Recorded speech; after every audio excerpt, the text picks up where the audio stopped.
du journal. Ce soir avec nous sur le plateau, Fatiou Ibrahim. Bonsoir Fatiou.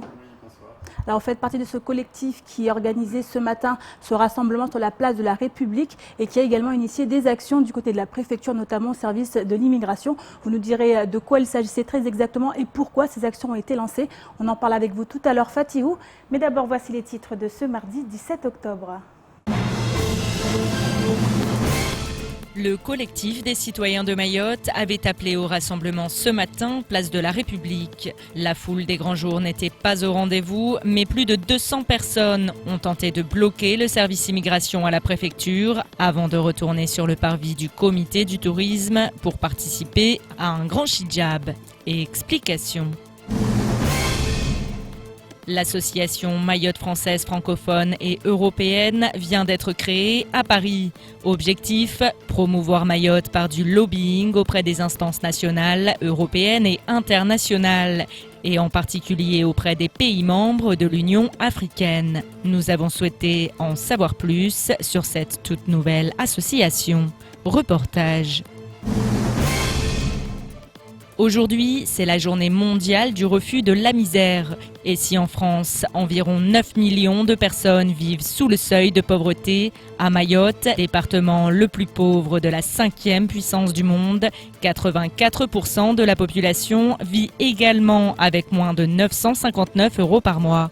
Une situation inacceptable contre laquelle des personnes s'engagent, à l'instar des bénévoles de l'association Msakadoub. Et direction tout de suite Mamoudzou, où ce mardi, la préfecture était le terrain de nouvelles tensions. Ce matin, le collectif des citoyens de Mayotte s'est rendu devant le bureau des étrangers pour exiger la fermeture du service de l'immigration. Entre citoyens mahorais et ressortissants étrangers, la tension était telle que les forces de l'ordre ont dû s'interposer pour éviter tout débordement. Soni Shamsidine et Abbas Alidi.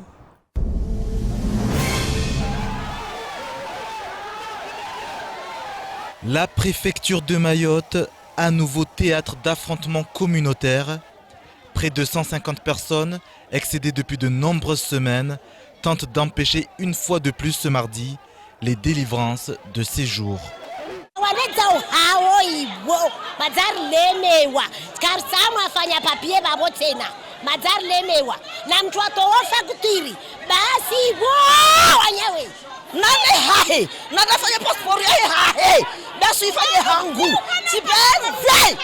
Manu makati wa bako kwa tuwa kwa wana maorini watu wa komaru wa rongomba wanyu wa maori warenge mtu mahafiri mana tini leo warongomba wasirenge mahafiri mana tini leo wasufa na laka wasusharmu mahafiri safena wabaki wao wa maslamu na wabaki wao msijarbo makafiri hunu kartivenze. Au pied du nouveau bâtiment du service immigration, les ressortissants étrangers venus régulariser leur situation patientent dans une file d'attente interminable.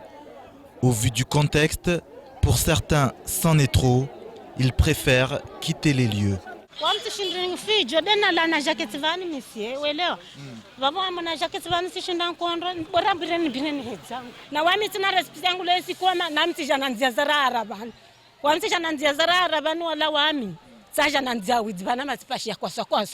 Ndakoja première demande. Leo tsami nimbatoshinda ningeo na wakati naja sijati paramba watu madza wakiambeli wa wengi vavo tshindri udunga ilakeyo tana waswili monoho. Une situation devenue intenable aujourd'hui. Le collectif des citoyens de Mayotte en appelle à la responsabilité des autorités. À la communauté comorienne, qu'elle se calme aussi. Et que nous aussi les Mahorais, on a besoin du respect, de se faire respect dans notre propre pays. Ça c'est très important. D'autre part, monsieur le préfet, il est quand même assez difficile de comprendre un moment comme celui-là. Il aurait dû fermer simplement la préfecture aujourd'hui. Il ne l'a pas fait et il assumera tout seul les conséquences et la responsabilité.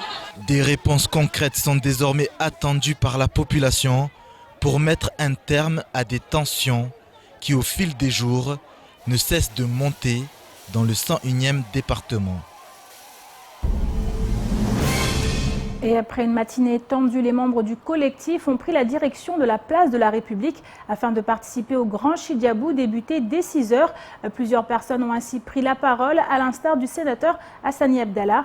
Objectif, rendre hommage aux anciens et appeler tous les membres du collectif à poursuivre la mobilisation dans les prochaines semaines par le biais d'actions, mais également de doigts aux 4 coins de l'île. Le point dans ce sujet signé Sony Chamsidine, Pierre Bellucci et Leslie Limnet. Après l'action menée à la préfecture, le calme est revenu dans les rangs des membres du collectif de retour sur la place de la République. En effet, l'objectif de cette journée était avant tout de rendre hommage aux anciens. C'est qu'il y a toute une génération qui a bénéficié de ce que les aînés qui ont combattu pour Mayotte, et eux, ils ont bénéficié de tout ce qu'il y a comme avantage. Ils se sont divisés en partis politiques, nous ne savons même pas pour quel objectif. Et ils oublient que le combat de Mayotte n'a pas de parti politique. C'est un combat du peuple de Mayotte. Ça n'est pas un combat politique, c'est un combat pour l'amour de Mayotte. Donc à un moment donné, il faut savoir mettre de côté les divergences politiques ou autres, afin de s'unir Konyomoja pour lutter ensemble, en tout cas pour le bien-être et la dignité, la stabilité surtout politique de notre île. C'est le plus important pour nous. Les membres du collectif souhaitent désormais prendre en main l'avenir de l'île en étroite collaboration avec les élus du département. Il fut un temps, à une époque pas très ancienne, le combat des Mahorais était mené par la population qui avait des exigences, avait des droits, des devoirs qu'ils réclamaient et donnait des missions aux élus. Aujourd'hui, c'est ce que nous avons essayé de faire à l'image de ce que faisaient nos aînés. Donner des missions aux élus et attendre en retour qu'ils nous amènent des résultats par rapport à la mission qui ont été données, attribuées pour qu'ils essaient de voir ce qu'ils peuvent faire au sein de l'État. Donc aujourd'hui nous avons fait ça. Donc dans notre document aujourd'hui que nous appelons Mémorandum du peuple de Mayotte, il y a plusieurs points. Il y a l'éducation, il y a la santé, il y a la sécurité, il y a aussi la dignité même du Maoré qui a été bafoué à plusieurs reprises. Donc nous avons statué tout cela dedans. Et nous allons essayer de le publier le maximum pour que les gens sachent de quoi il s'agit exactement, afin qu'ils adhèrent ou qu'ils apportent davantage de précision ou leurs pensées et tout ce qu'ils peuvent donner, leur contribution à ce que ce document soit encore meilleur. Ce mémorandum a été remis au sénateur Hassani Abdallah, présent place de la République. Le parlementaire a ensuite pris la parole afin d'assurer que les élus se pencheraient très prochainement sur ce document, même si selon lui, il est important de laisser le temps aux parlementaires de négocier avec le gouvernement. Je vais le distribuer à mes collègues et puis on verra ce qu'on pourra faire. Pour le moment, je ne peux rien dire sur ce document parce que ça a été fait sans notre collaboration. Donc je vais les lire puis après on verra. Mais il faut qu'on nous laisse le temps de négocier avec le gouvernement sur cette fameuse feuille de route. C'est ça en fait. En attendant, les membres du collectif refusent de relâcher la pression et ont annoncé que leur combat allait se poursuivre dans les prochaines semaines. Le combat il continue, il ne va pas rester là, mais il va continuer tout le temps. Des groupes de travail se sont mis, toutes les associations se réunissent pour mener ce combat et que la population est derrière nous, c'est eux qui nous soutiennent, c'est eux qui nous donnent le courage de continuer ce mouvement. Nous demandons à toutes les populations qui sont chez eux de venir rejoindre cette foule afin de trouver notre île de Mayotte parce que l'île de Mayotte, on ne reconnaît plus ses valeurs. Nous avons besoin d'avoir les valeurs de Mayotte. Des valeurs qui ont évolué avec le temps, aux grandes dames des membres de ce collectif qui compte bien continuer de faire parler de lui à l'avenir. Une journée dont nous allons parler tout de suite avec Fatiou Ibrahim, qui est membre, on l'a dit tout à l'heure, de ce collectif des citoyens de Mayotte, un collectif qui a été créé récemment. Rappelez-nous les circonstances, Fatiou. Tout à fait, oui. En fait, normalement, depuis 2016, on va dire, officiellement, c'est là que se sont créés un certain nombre de collectifs à Mayotte de lutte contre l'immigration clandestine. Il y a eu ce qui a été qualifié de décasage sauvage. Bon, il y a eu en tout cas les mouvements de décasage, suite auxquels, en fait, voilà, il y a en 2016, on apprend par surprise la feuille feuille de route qui est signée en catimini entre le gouvernement comorien métropolitain et notre gouvernement à nous métropolitain. Et donc du coup, à la suite de cela, les associations de Mayotte se sont contactées, on a discuté à la suite de réunions, comme quoi voilà, il faut faire une action commune. Et donc ça s'est fait assez facilement parce que finalement c'est quelque chose qui est en train de bouillir à Mayotte malgré tout. Et donc ça s'est fait assez facilement, la mayonnaise a pris très rapidement. Et c'est de là qu'est né le collectif des associations. C'est un regroupement d'un ensemble d'associations qui luttent pour des motifs divers et variés. Mais là, il se trouve que on trouve un point commun qui est celui-là, le statut de Mayotte, l'avenir de Mayotte. Et donc du coup, on s'est dit naturellement, on va s'associer pour lutter ensemble. Alors depuis, de nombreux rassemblements ont été effectués. On se rappelle ceux de la semaine, le lundi, le jour 25, aussi où les parlementaires et le président du conseil départemental ont été reçus au ministère. Et du coup, c'était censé être des actions pacifiques. Et aujourd'hui, on se rend compte qu'il y a quand même certaines dérives. On a vu ces débordements. Exactement. Non, mais de toute façon, l'exaspération des gens, elle est ancienne. Mayotte n'a jamais, il n'y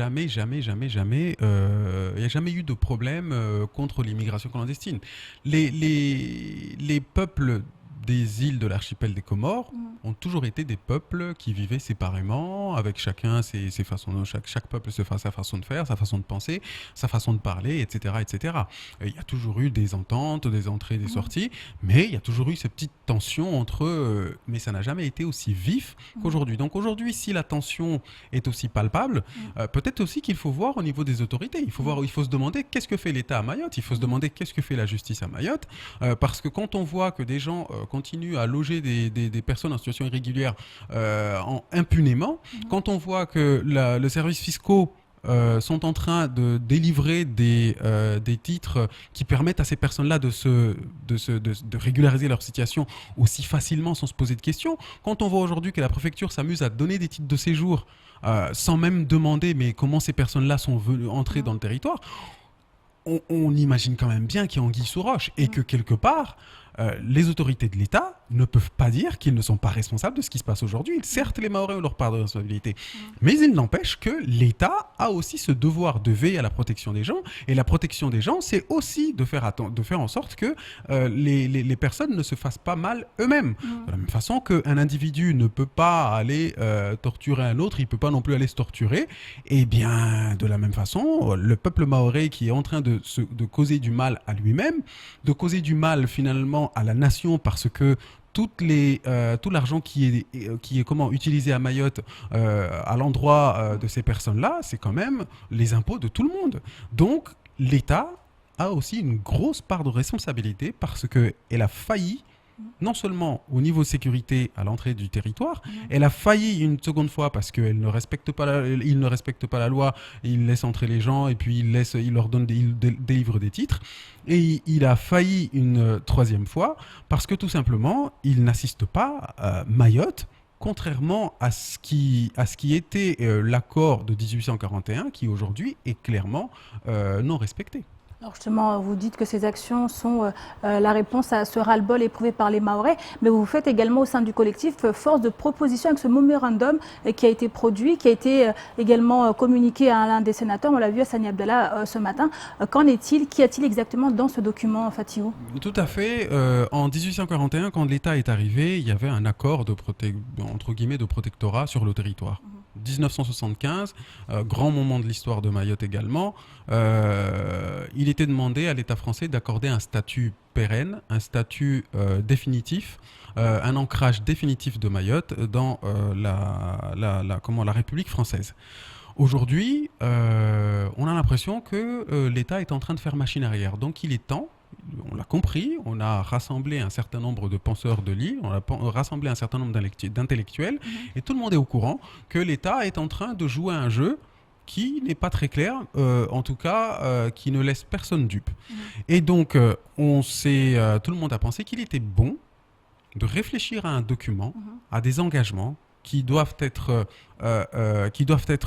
actés par les élus locaux, même si qui représentent Mayotte au niveau national, les députés, le conseil départemental, etc., en guise de bataille peut-être ou de lutte au niveau des instances nationales. Parce que tout simplement, il y a un certain nombre de points qui ne vont pas à Mayotte, notamment sur l'immigration qui, on sait, cause énormément de soucis à Mayotte au niveau de la santé, au niveau des écoles, au niveau donc de l'éducation. Il y a un certain nombre de problèmes au niveau de l'emploi.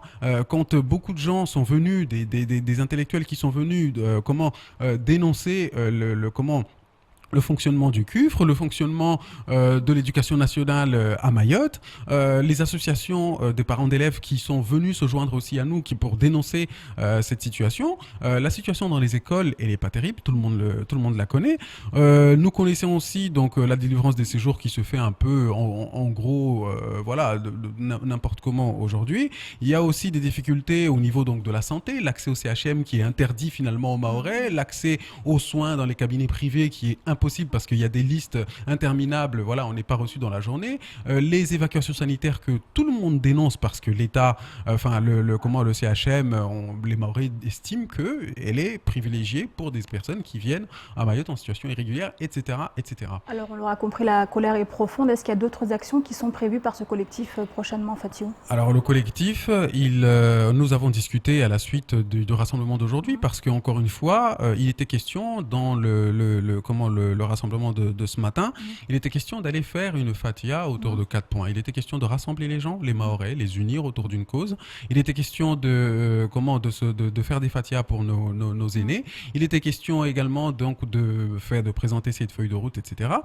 Toutefois, il s'avère que la colère est telle que les mamans qui sont là, ils n'ont pas pu se retenir. Ils ont dit non, on ne peut pas être ici pendant que l'État est en train de s'amuser à saccager ce territoire, à délivrer des titres de séjour. Donc les mamans ont décidé que non, nous on est d'accord avec vous, toutefois il faut que ce service d'immigration cesse. Donc nous, on va lancer un communiqué prochainement, on va aussi saisir les autorités et les mettre face à leurs responsabilités par rapport à la situation de Mayotte, que ce qui est en train de se préparer à Mayotte, il ne faudra pas venir demain dire qu'on n'en était pas là, on n'est pas responsable, parce que chacun va être mis devant ses responsabilités. Donc c'est ce que nous allons faire. Nous allons saisir le préfet de ses responsabilités par rapport à ce qu'il fait à Mayotte, donc l'État, et nous allons saisir les élus locaux par rapport à ce qu'ils font, parce qu'ils en sont aussi responsables. En tout cas, merci beaucoup Fatiou d'avoir accepté notre invitation et d'avoir répondu à nos questions lors de cette édition. Merci à vous. Je rappelle que vous êtes membre du collectif des citoyens de Mayotte. Et parlons à présent de cette association qui vient tout juste de voir le jour, l'association Mayotte française francophone et européenne, la MAF. Objectif, faire entendre la voix de Mayotte auprès des instances nationales, européennes et internationales par le biais du lobbying. La MAF s'attellera entre autres justement à convaincre les pays de l'Union africaine et l'Europe de ces actions en vue d'un développement commun. En tout cas, les préparatifs vont bon train puisque l'officialisation de la structure est prévue le mois prochain. Davantage de précisions avec Bastien Sabouret. Développer Mayotte au-delà des frontières, le projet séduit toujours. La MAF, l'association Mayotte française francophone et européenne, a pour objectif de faire entendre la voix de Mayotte. C'est par du lobbying auprès des instances nationales, européennes et internationales que l'ONG compte bien mener ses objectifs de développement à terme. Souvent, des projets sont déposés pour faire connaître Mayotte, mais ces derniers sont rarement suivis jusqu'au bout. C'est pas une association qui vient porter comment on appelle ça, c'est pas une concurrence, mais c'est une association d'idées. Voilà, on est là pour donner des idées, pour se réunir, pour construire quelque chose de potable. Voilà, c'est un peu ça. Donc on n'est pas une association qui va venir porter une différence ou concurrencer. Non, on n'est pas dans cette ligne de mire. On est dans un objectif très précis qui est le développement, qui est l'innovation, avec des projets assez dynamique. Voilà, parce que jusqu'à aujourd'hui, vous saviez bien qu'il y a eu pas mal de projets qui ont été dits et rien n'a été fait. La cause de Mayotte française est trop souvent méconnue par les autres pays. La MAF propose de l'expliquer aux pays d'Afrique francophone, membres de l'UA, l'Union africaine. La présence française n'est pas subie, mais bien décidée. Malgré une période où la feuille de route fait très largement débat, la MAF tient à préciser que les questions politiques n'empêcheront pas le dialogue. On n'est pas dans cette phase où il faut créer des discussions inutiles sur les formes d'immigration Comores. Ici, ils ont pris leur indépendance. Non, c'est pas une association qui va polémiquer là-dessus. Non, on n'est pas dans c'est pas dans notre intérêt. Nous, notre intérêt, c'est d'avoir des partenaires, c'est de toucher les personnes, c'est de donner une image de Mayotte à travers toutes les frontières et une bonne image de Mayotte et soumettre des projets à l'État français. Convaincre l'Union africaine, mais pas seulement, la MAF compte également demander à l'Europe son besoin d'expertise dans le montage des projets locaux et régionaux de coopération. Le but, lutter contre la pauvreté dans notre zone géographique. Si Mayotte était oubliée par l'Europe, Mayotte ne serait pas française. Okay? Mais c'est parce qu'il faut des vrais projets qui soient soumis pour que l'Europe puisse aujourd'hui faire face. C'est ça les vraies questions. La question, ce n'est pas l'oubli. Mayotte n'est pas oubliée de l'Europe. Mais qu'est-ce qu'il faut proposer à l'Europe pour que l'Europe puisse se rappeler de Mayotte? C'est là où la MAF intervient. Enfin, la MAF souhaite être davantage associée au dialogue entre la France et les pays membres de la COI, aux côtés de la Réunion. Ceci afin de trouver une solution multilatérale avec les pays de notre région au contentieux franco-comorien. La MAF en est encore à l'état de projet, mais dès novembre, elle officialise son arrivée sur le territoire. Une conférence aura lieu afin de présenter ses équipes et son projet. Et autre sujet à présent, la visite à Mayotte du président et du vice-président de la Société nationale de sauvetage en mer. Principal acteur du sauvetage en mer en France, l'association sauve chaque année 8000 vies grâce au travail des bénévoles, vivant essentiellement de donations privées. À Mayotte, la structure, elle, est aujourd'hui confrontée à un manque cruel de fonds, ce qui met en péril sa survie. C'est à ce titre que Xavier Delagorce a tenu à alerter les pouvoirs publics. Je vous propose de l'écouter lors de la matinale de Cozy. La CNSM, elle a besoin de bénévoles, elle a besoin de les former et elle a besoin de matériel, c'est-à-dire d'équipements individuels pour porter secours, et elle a besoin d'un bateau. Ici, il y a un semi-rigide, l'Araka, qui est en fin de vie, qui a 10 ans, qui est couvert de rustine et qu'il faut impérativement changer l'année prochaine. Nous souhaitons avec insistance qu'on respecte une règle qui est la règle qui est appliquée sur l'ensemble du littoral français, que ce soit outre-mer ou en métropole, c'est qu'il y a une participation des collectivités. Et pourquoi participation des collectivités? Parce que les bénévoles, ils font partie d'un territoire. Ils assurent la sécurité, en l'occurrence sur le lagon ou au-delà du lagon, des plaisanciers, des pêcheurs, de toutes les personnes qui se trouvent en difficulté. Donc la collectivité locale, très naturellement, doit se sentir impliquée.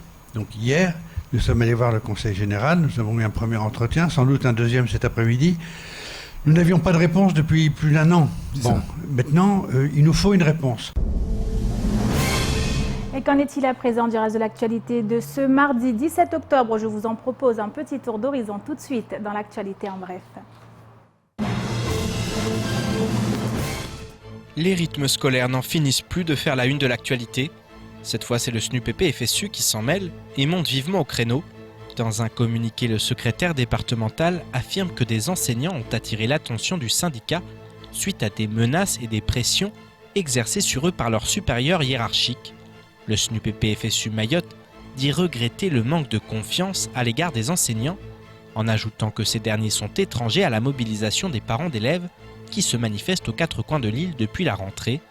Le syndicat accuse directement le vice-rectorat, avant d'ajouter que lors de la prochaine réunion entre autorités et syndicats, prévue le 23 octobre prochain, le SNUPP rappellera sa position par rapport au rythme scolaire et réitérera sa demande relative à l'ouverture de réelles négociations dans le premier degré à Mayotte. Le conseil d'administration d'Air Austral a officialisé lors de sa séance du 12 octobre 2017 la nomination du nouveau directeur général de la compagnie.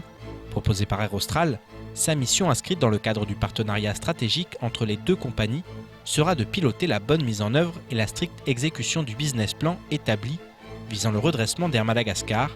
C'est Roland Bezoa Razafima Haro qui a été choisi pour exercer cette fonction.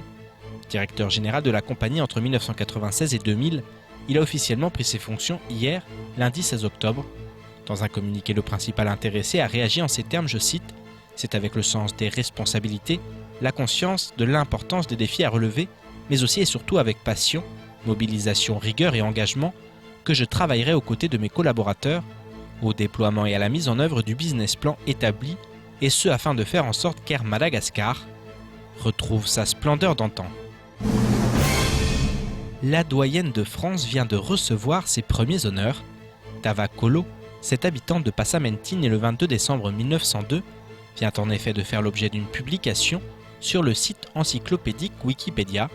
La page des doyens de France a été actualisée et Tava Kolo y est désormais mentionnée comme la doyenne de tous les Français, devant Honorine Rondello, vivant à Paimpol et née quant à elle le 28 juillet 1903. Tava Kolo est également la doyenne des Outre-mer, devant la Martiniquaise Julie Montabor, née le 17 avril 1906.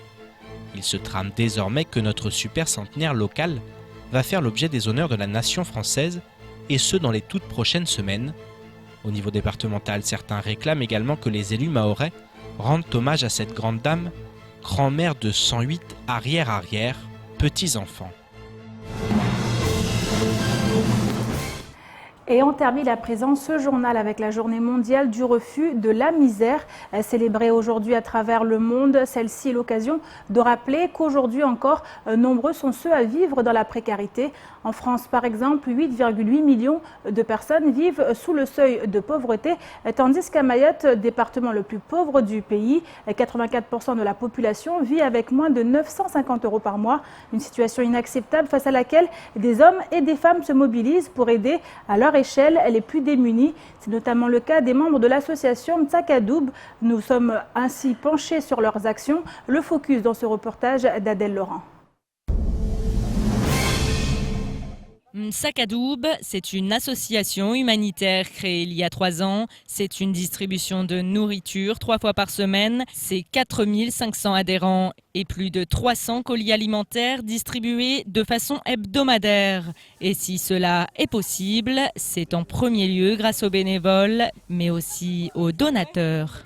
Et nous essayons, à notre modeste manière, d'apporter notre pierre à l'édifice. Je tiens surtout à remercier, et ça je le dis du fond du cœur, nos grands donateurs, qui sont 2 grands groupes. Sans eux, nous n'existons pas. Nous allons prendre les invendus grâce à la loi de février 2016. Ils pouvaient ne pas nous donner. Mais le fait qu'ils continuent à nous donner, à nous faire ce geste-là, ça veut dire que ces sociétés-là sont humanistes. Hein? Qu'on le veuille ou non, heureusement pour nous que ces sociétés existent. S'il vous plaît, que les autres entreprises nous ouvrent aussi leur cœur. La misère, c'est quelque chose de difficile. Il ne faut pas souhaiter la vivre. Une distribution de nourriture qui se fait grâce aux 7 membres et à la dizaine de bénévoles de l'association qui, 3 fois par semaine, donnent de leur temps pour réduire à leur échelle le fléau de la misère.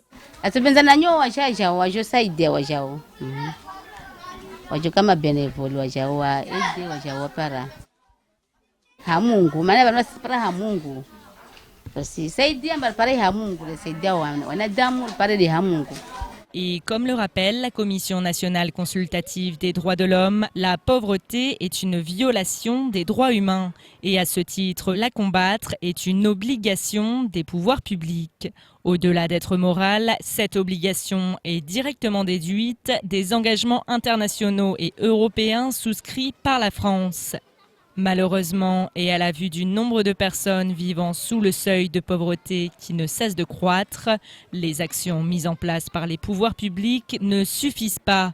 L'Institution française de protection et de promotion des droits de l'homme appelle donc notamment à la mise en place d'une véritable politique fondée sur la concertation et l'implication avec l'ensemble de la société civile, dont les populations concernées, pour mettre fin à la misère. Hélas, la chose la plus dure, c'est le nombre important des miséreux. Ça veut dire quoi? Notre société va mal. Que faire? Nous, qu'est-ce qu'on fait? On apporte notre petite part à la société. Mais il faudra que nos responsables politiques, nos États, nos institutions prennent conscience que la violence, l'insécurité a des origines. Et ces origines-là, c'est la misère. À l'occasion de la Journée mondiale du refus de la misère, le président de la République, Emmanuel Macron, a lancé aujourd'hui une nouvelle politique de lutte contre la pauvreté qui ciblera l'enfance et la jeunesse en particulier, avec un objectif, l'égalité des chances. Car comme le disait Joseph Wrezinski, là où des hommes sont condamnés à vivre dans la misère, les droits de l'homme sont violés. S'unir pour les faire respecter est un devoir sacré. Et c'est ici que s'achève cette édition. Merci à vous de l'avoir suivi. Une édition rediffusée sur OM5, également disponible en replay sur notre site l'infocoesie.fr, sur YouTube et sur notre page Facebook. Demain matin, dès 6h, retrouvez toute l'équipe de la matinale. Pour ma part, j'aurai le plaisir de vous retrouver demain soir pour une nouvelle édition du journal. Excellente soirée à vous sur KTV.